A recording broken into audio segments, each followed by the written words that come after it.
perfect mirror on the lake now, just glass. It's amazing, and it's like almost lunchtime. Oh, it starts again, like I've never been away. Off I go. Feel it rising like the fire, feel it running through my veins.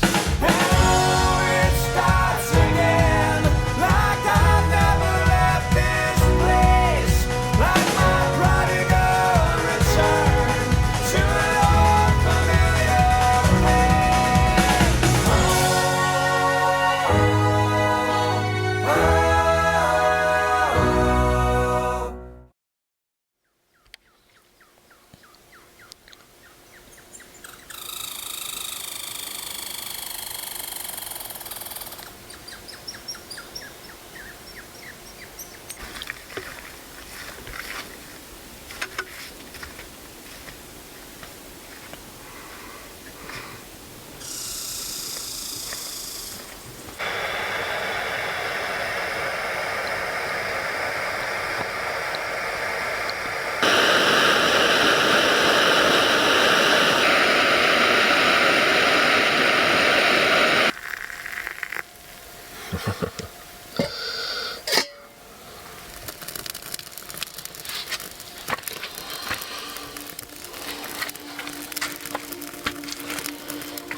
The morning after. Yeah, wine and steak and all that goodness. All right, we're just gonna have like granola for breakfast today, just to hurry things along and keep my stomach in check. So, what do we got today? We got, Love Crunch. A premium organic granola, dark chocolate and red berries. Oh, that sounds awesome. Yeah. Where's my powdered milk? It might be in the Staples bag. Oh, no, here it is. Haha. Powdered milk, 1 cup water to 4 tablespoons of powdered milk. So, yes, okay, we're happening. Good. I think we gotta start eating more because I'm getting tired of lugging this barrel around. It's just not getting empty fast enough. It is chocolatey. Chocolatey. Chocolatey. Yeah, I can't say it.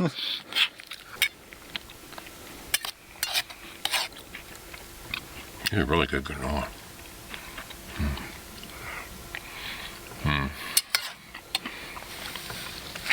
It's almost like eating a sundae. Today we're going from the east arm of North T Lake to Biggar Lake. And we're going to be doing some very short portages on the way to get there. And perhaps see a few small waterfalls. Nothing as grand as yesterday, but still, it'll be nice. And the lake is amazing, as you can see now. It's like 11 a.m. and the water's still very calm, almost like a mirror. It's a beautiful day. A lot of clouds are starting to move in, and it feels there's a bit of humidity in the air. I think we might have a shower, maybe even a thunderstorm this afternoon. So we're gonna try and get to Biggar before that happens. But we still have a lot of paddling to do, so cross our fingers and just keep going.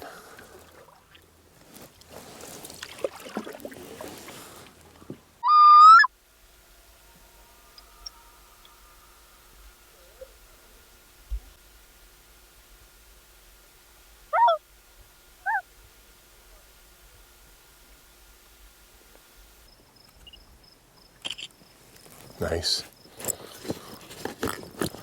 Perfect mirror on the lake now, just glass. It's amazing, and it's like almost lunchtime. It's unusual to have days like this where the water's calm all for most of the day. It must be a really big high pressure ridge in place. Just amazing.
It's really grown over. I think it hasn't been used in quite some time.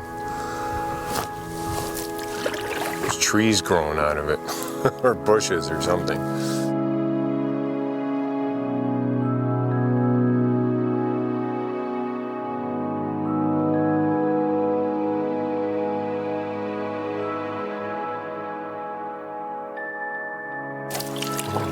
Now we're kind of going upstream, are we?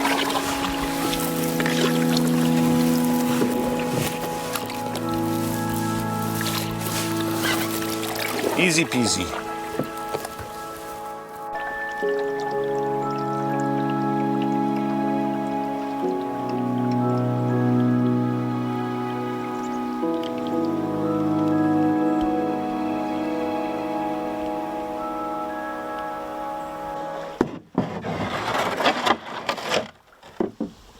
Woohoo, land ho!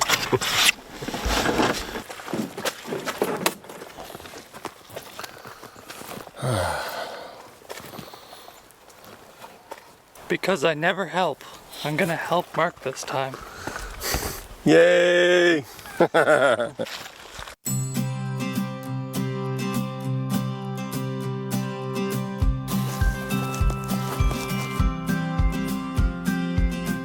That was the most enjoyable canoe ride I've ever had in my life. Snack time. Snack time. Oh yeah, snack time. We got some beef jerky, trail mix, Dried apple, and some almonds. Cook bars. Yummy.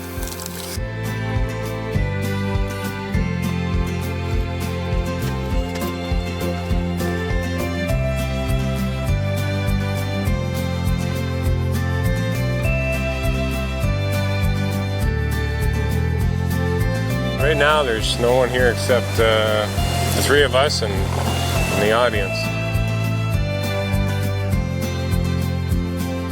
Just approaching the last portage, 130 meter, into Biggar Lake, and then we'll be paddling the lake looking for a campsite to settle down for the night.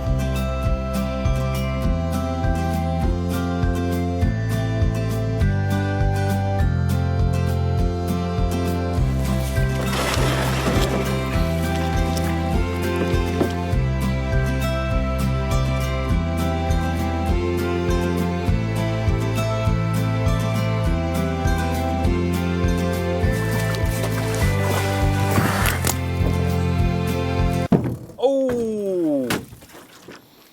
Bad landing.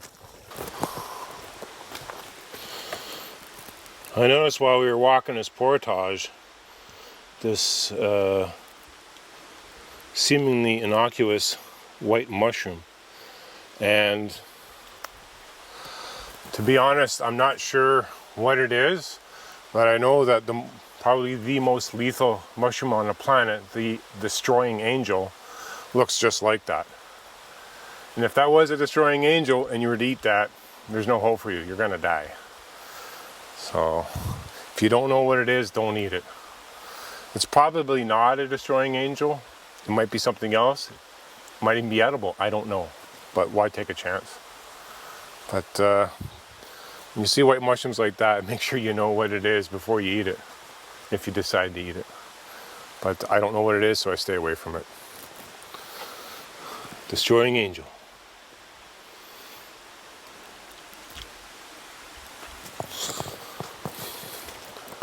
I don't know what this little cutie is. That's a good looking mushroom.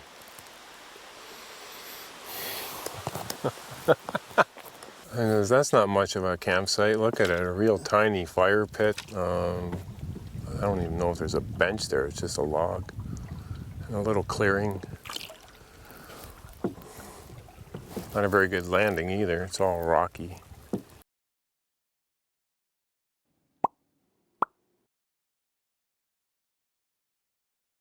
According to this map, there should be at least 4 sites here, and we've only passed one. There was one that looked like it could have been a site, but I don't think you'd ever want to camp there. Now I'm supposed to be looking for another site here, and I don't see anything. Yeah, that's another campsite just that doesn't exist. But that's okay, we got lots of time yet to look for some sites, and the weather is still very fine. Is it so faded it's white or so? Oh, what does it say on there? Closed? Oh, I guess what used to be a campsite, but now it's closed. First time I've ever seen that. Usually they just remove the sign and remove the fire pit and the thunderbox. So I've never actually seen a sign saying, "We're closed." See, so they're trying to grow it back in. It's probably saw a lot of abuse. And I don't mean abuse, but I mean a lot of foot traffic. So they're just letting nature take over and let it regrow. Reclamation.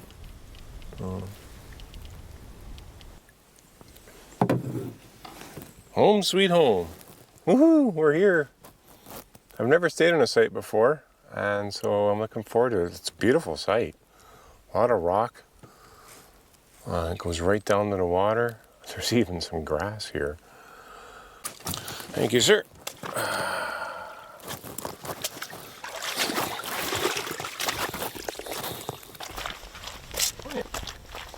Nice fire pit, little kitchen table, or even a seat. Yeah. That's a big rock. If I understand correctly, this could be called an erratic. This is a rock that's not from here, but simply dragged maybe hundreds, if not thousands of kilometers during the last ice age and dropped here by glacier. So this was a fire pit at one time, or maybe it was being used as a fire pit during inclement weather. I like it. I like it a lot. A lot of mushrooms. Holy cow. Whole whack of them down there.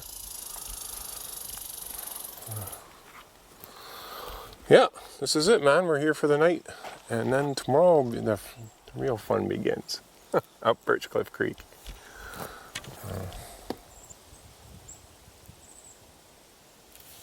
I like this. This is a good setting. You've got some young you've got some young hemlock trees here, which do provide a lot of shelter, especially if it snows. But better not snow this week. So I like this. There's a lot of coverage here. Yet around the tent, there's a lot of open areas. There's like good sight lines. If there's anything coming through, you'll see it coming. There's good access to the water. If you need to get out in a hurry, you can launch your canoe. The fire pit's right there. Good drainage, level ground, shade from above. Make sure it's a nice healthy live tree and not a dead tree. You don't want a tree falling on you in the middle of the night. I don't know, view of the water, that always helps. Of course, roots and rocks on the ground make for an uncomfortable sleep, so you want to make sure that there's nothing underfoot or underneath your back where you're going to be laying down. You want to be away from the fire pit, like upwind, if you will, or away, the opposite direction the smoke is generally going to be blowing, because you don't want embers to land on your tent and your tent to start catching fire or melting or what have you. Right now we're, we're like 10-12 meters from the fire pit, so yeah, we're like 40 feet away. So that's pretty good. I think we got that base covered. I haven't checked the Thunderbox yet, and that's one thing you should always do before, that's one thing I always do before I make camp. Nothing's worse than setting up camp. You're all got your tent and you're ready to go to sleep. You got your kitchen going, and it's like, okay, Mother Nature's calling, and you go up there to do your business, but you can't find it. Or it's caved in and it's collapsed and destroyed, and or the hole is overflowing, whatever. If it's not usable, it makes for an unpleasant experience. So that's usually one of the first things I check when I come to a campsite, make sure it's there, because you know you're going to need it sooner or later.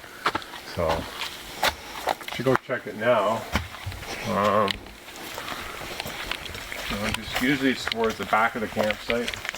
I just look for an obvious, well-worn trail. This is obviously a trail through here.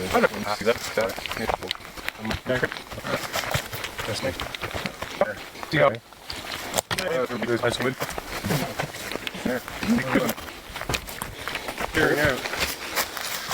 It's not back here. Oh well. Oh, there's some deer scat. Deer's been through here the last couple of years.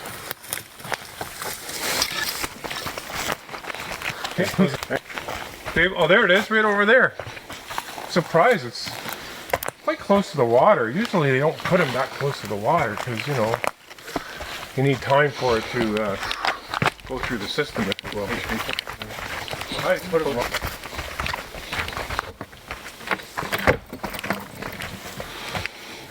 That Thunderbox needs to be moved.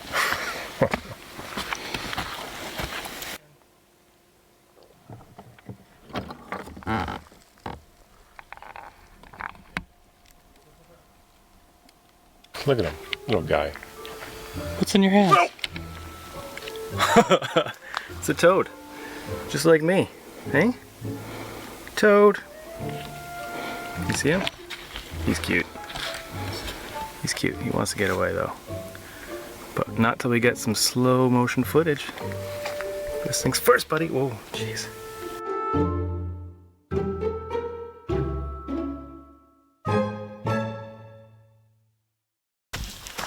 This is where my tent is going. Right on that moss. I think if I try and set it up here, it's too close. Like that's too... I won't be able to peg it off, right? This is the flattest. Over here it goes down too much. That's pretty good though. That's pretty good over here, but it is on a bit of a slope. There's a flat spot in the middle. Yeah, I think you could put it there. I'll try. What I always do is I just throw down the footprint beforehand, and it gives you an idea of the slope better. Yeah, because this is the exact size of the footprint. Yeah.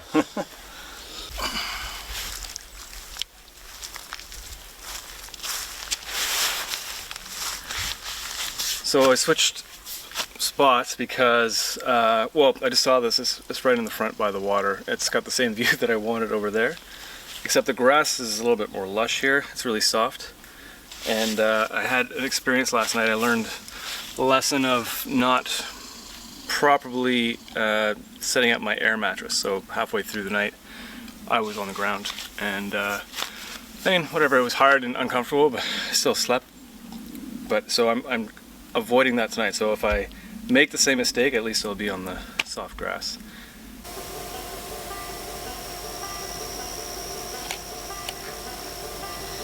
This is why I love Algonquin Park. It's so peaceful. Yeah, I should mention I got my moose jammies on for good luck. Maybe we'll see some moose tonight or tomorrow.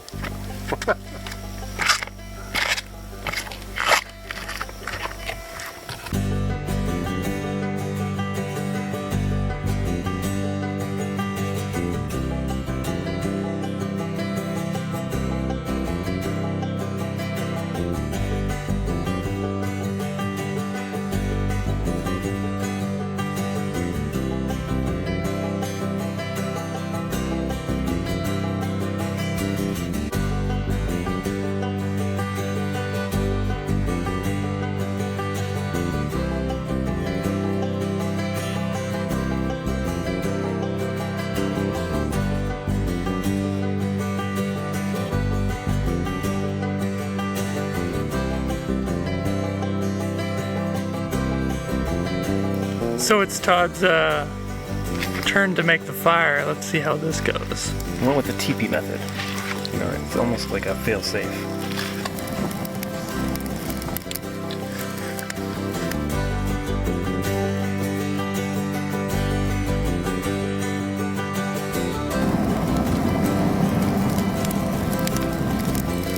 That's a fire! Like Tom Hanks on the... I have made... Oh no, it didn't work.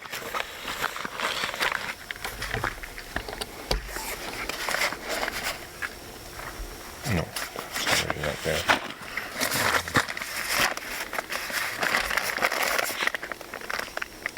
Oh no. Oh no. These are the potatoes I couldn't find for last night's steak dinner. I wanted these so bad. I love roast potatoes over the fire. And I blamed Matt for the mix-up. Looks like it was my fault. I got distracted by the camera.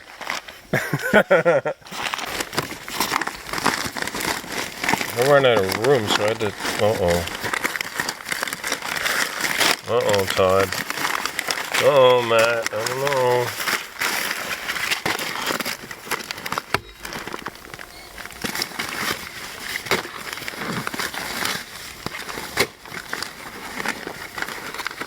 Aha! Here we are. There's the corn.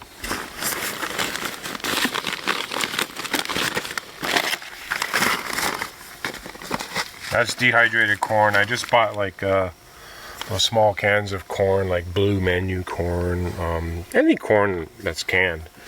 And you just drain it off, put it in a dehydrator, put it on a vegetable setting. trying to remember what the temperature was in Fahrenheit. I can't remember. Anyways, there's usually these settings, and the highest setting is what you would use to like dehydrate beef. So I think something for like corn, you'd go like maybe 2 settings below that. And corn is relatively simple to dehydrate and doesn't take very long. Like a couple cans might take maybe 6 hours, 7 hours, 8 hours tops. That's the beef. That's the beef for the soft tacos. That won't take too long to rehydrate. I just boil some water and put the beef into a pot and add water to the point where just add water into keep adding and adding water to the point where it can't take in any more water when it's fully rehydrated.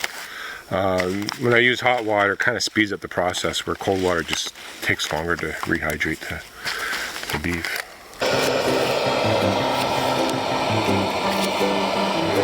Red onion.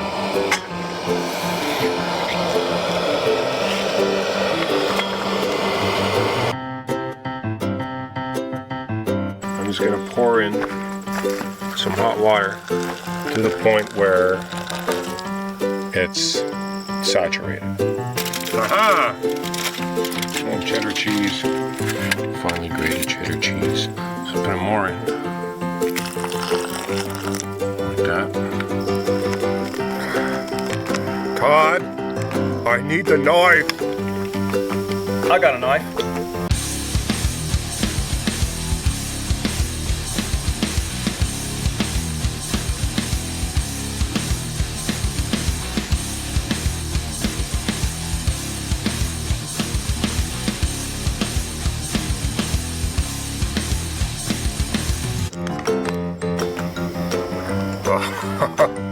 Oh, I wish he had smell-o-vision right about now. This is awesome.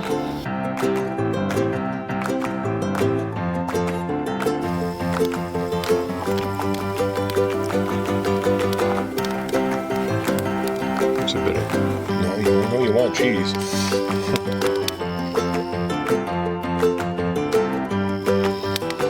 onion. Oh. Enjoy.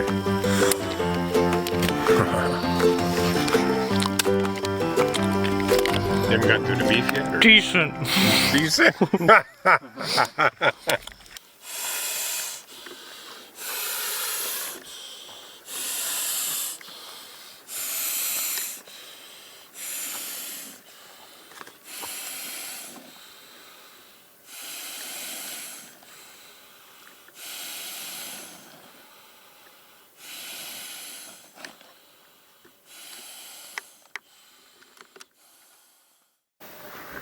And there's no real good tree hanging options here. Damn.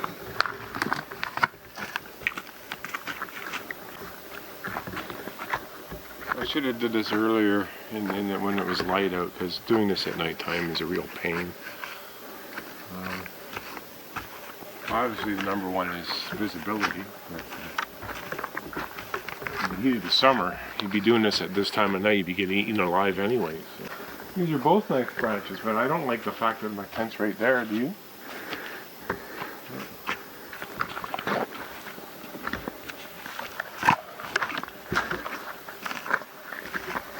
I'm not finding any good limbs. Ah! What the hell was that? Oh, it was a spider web. I walked right into it. Headlamp shone on it, picked it up. It looked like it was coming right at my face. I was falling into it. It's a good idea to have your food barrels, stored back as far from camp as you can. So if a bear does come in, he's just going to keep on going. He's not going to hang around here because the barrels wouldn't be here. But I'm thinking this tree limb here stretches out quite a way, and it's very thick and it's still alive. It's got a lot of foliage on it still, so we can hang one there. Maybe a heavier barrel off of that limb, draw it up high. And then this one here I could probably do the blue barrel off this limb up here. It's thick and it's higher up. I just don't like the idea of it being so close to the tent. Okay. Nice. First throw. Aha! There we go. So, I'm just going to grab both ropes. And I'm just going to give her a real good pull. Okay. That should hold the weight of the barrel. See? Bear-proof your campsite. Keep food out of tent. Put cooler in vehicle trunk or hang food 4 meters above ground. 4 meters. That's like 12, 13 feet. I don't know if we're going to be that high. But I do like the fact that this barrel is going to be hung far out from the tree trunk, which is a really good bonus. And some people hang out in a tree, but it's like this far from the tree trunk, and the bear's just going to climb up and go, hey, hey. I just make a simple triple knot. It's just, this is easy to stick and it won't undo. And then I just tie it off to this tree here. I like to tie it off to a different tree, just because that's just what I've always done. I don't know if it really makes a difference or not, but since I can't get the cameraman to really help me, I'm just going to have to do this myself. Generally, when you hang on a food barrel, I'll have the other person kind of assist me by lifting the barrel up to a height where they can't lift it anymore, and that just helps me get it up initially.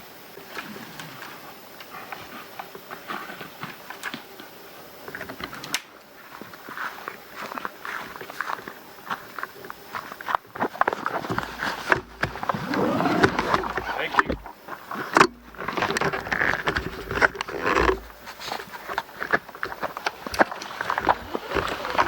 Thank you. All that branch is in the way. It won't go any higher. And I'm really tugging on it.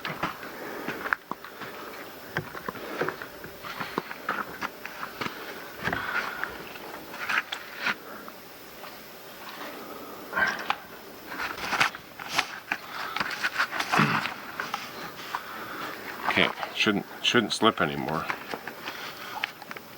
There you go. Done. Yeah, so today,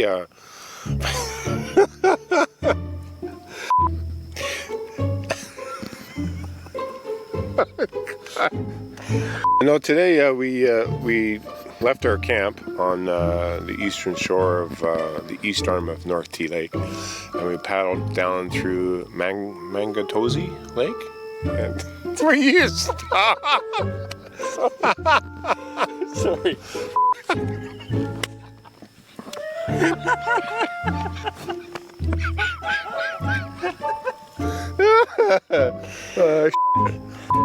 We ran out of alcohol. We ran out of alcohol, and we had to come up with something to amuse us today. So we paddled. Try again. Today we had a really short day. We traveled from North T Lake, the east end of North T Lake, down through Mangatosi Lake into Biggar Lake. Excuse me. And it was, it only took us, well, it actually took us about 5 hours to do it, but it probably only needed 2 hours to do it. But because the crew here wanted to do a lot of filming, it took us an extra 3 hours longer to get here. Really tired. So probably going to hit the hay early tonight. We got a big day ahead of us tomorrow. It's a relatively short distance from here to Birch Cliff Cabin on Birch Cliff Lake, but we're going to try and attempt to paddle up Birch Cliff Creek. And from what I understand, the alders haven't been cut in a long time. So I'm thinking it could be alder hell.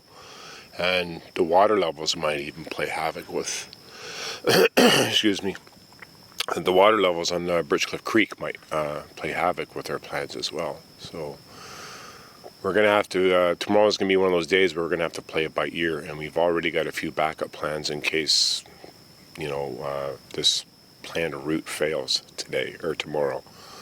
So Yeah, I think we're gonna get a good night's sleep and then head up early tomorrow morning and see what happens.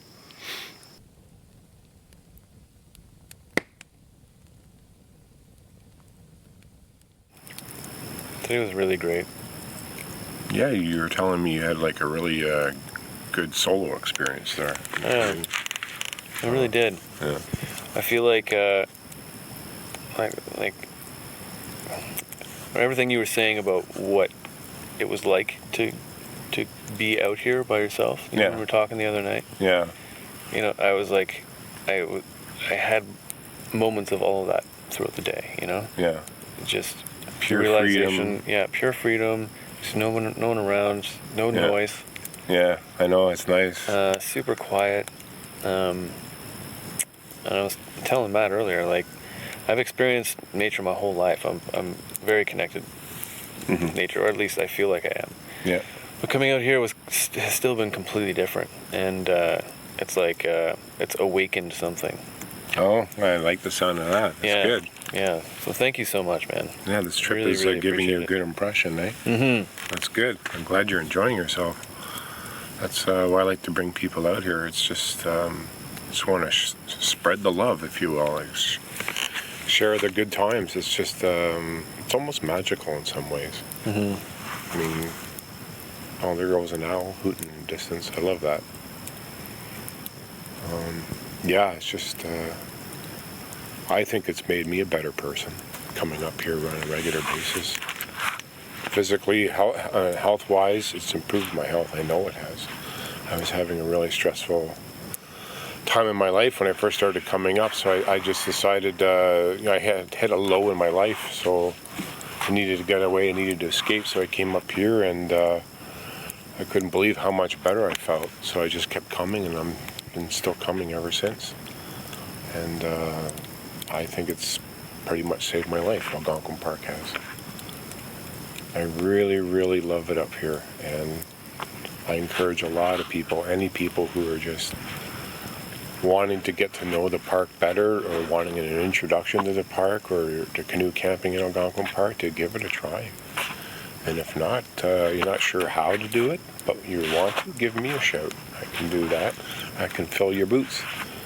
And I think you'll have a lot of fun. And even in inclement weather, I can turn a rainy day into a day of sunshine for you. I'll find lots of activities for you to do. Keep you warm with some hot soup and a tarp over your head and a nice fire. So, yeah, it's a lot of fun. I think being out here a lot has helped me understand myself better. It's I've learned new skills that I never thought I needed. Like 20 years ago, I would never thought I'd be doing what I'm doing now. Not at all. And look at me now. I'm very happy and content with my life.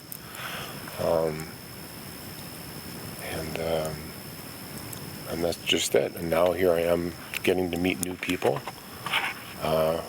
expanding my horizons with this website. And I've actually been to another provincial park much further northwestern Ontario, out by Red Lake, Woodland Caribou Provincial Park, but that's another story. But this is my home. Algonquin Park is my home. I think it's a very special place, and I want to continue to come here as long as I can. But, yeah, I like what the park has to offer. For a canoeist, it has so many different aspects to canoe camping. It has rivers, creeks, beautiful big vista lakes like this, small tiny lakes studded with islands. It has river campsites with gorges on the east side. It's just, there's such a diversity in the landscape, and I think there's a little bit of everything for everyone that comes here. Yeah, well, I mean, for me, I was thinking about it. If I came up here just by chance on my own through, like, you know, friends looking for a camping adventure or something, I wouldn't have done it, I think, the right way the first time. And not that would be bad, but I'm grateful that my first time was in with someone like who has all the confidence and know-how, and like obviously you love doing it, and it's made it an amazing experience because I'm doing things that I had no idea that I'd be Right on. doing, you know. And then every morning, you know, starts with a little breakfast, and every day ends with a little meal, and it's just, I don't know, it's a really nice little package. Like, I know like we're working here, you know, like, Yeah. but it also feels like a vacation. A workcation? A workation. Yeah. That's good. That's good. It's good that you've been enjoying yourself and learning a little bit too as you go along the way too, right? Like that's improving yourself. You're helping yourself to grow more. Dude, You're my learning. J-stroke is solid. Right on. By the end of today, man, or Yeah. like midway today, I was like, I'm not even thinking about it anymore. I'm just like, the wind was at my back, Yeah. the water was calm, so it was easier. But still, I was like, I just Right on. could feel it. It was nice. It feels good. All right. Well, maybe tomorrow, if we got some time, we'll go over some other strokes like the draw stroke. You know, do a draw stroke. Cool. Okay, we'll do that. That's a really easy one. Yeah, J-stroke, I guess, takes a little bit of time to master. It did for me when I first started. And I even know when I first started, I made all the mistakes. But I persevered. I just kept pushing forward. And now, 20 years later, I'm still here. I haven't been eaten by a bear yet. And hopefully never will be. But, yeah, it's a lot of fun. Camping is work. It's a lot of work, but it's work that I love. And that's why I'm still out here. I love it. I love the work. It's a lot of fun.